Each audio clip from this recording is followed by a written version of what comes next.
Hey guys, this is Xavier with something new actually.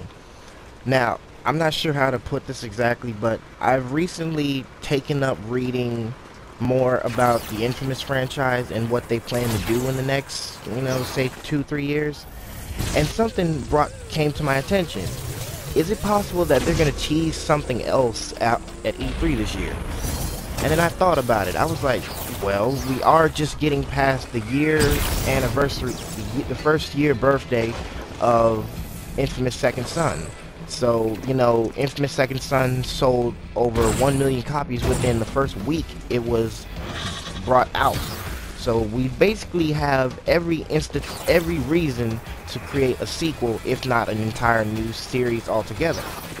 But after the cliffhanging ending to Infamous Second Son, a lot of us thought, okay, maybe there's going to be a Second Son sequel, or maybe there's going to be another DLC. Now, originally, that's what a lot of us thought, and a lot of us are continuing to think that Infamous Second Son is going to be the last game in the entire series, which is, in its own, a pretty self-explanatory reason.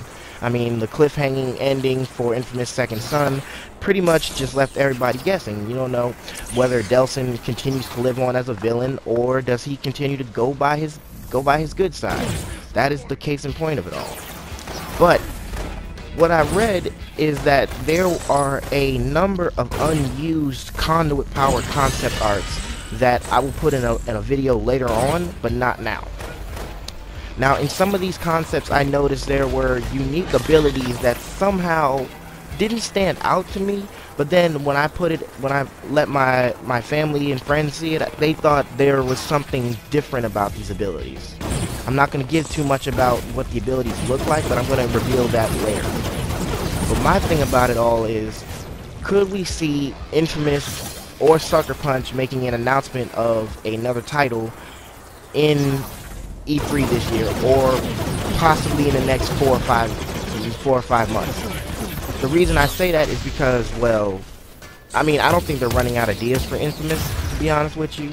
I think there's a lot of changes that could be made to Infamous. There could be a multiplayer, there could be there's already a leaderboard, because the leaderboards were brought out when Infamous First Light came out.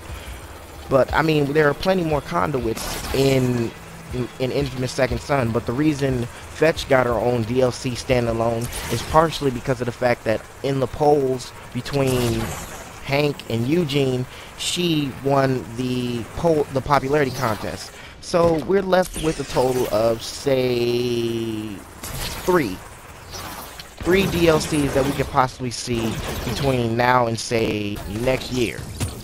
But my thing about it is, if we're gonna see more from Infamous, I think it's about time, because I feel like we're definitely due for another Infamous game. I know that Infamous Second Son it's only been out for a year now, and the DLC is pretty a far-fetched idea, but I think if we get a chance to see a DLC for Eugene, Hank, or even Augustine, then by all means, I think we can do it, because there's no doubt in my mind that Infamous Second Son is a title and a force to be reckoned with. So with that, guys, I hope you enjoyed. Stay tuned for more Gamers County.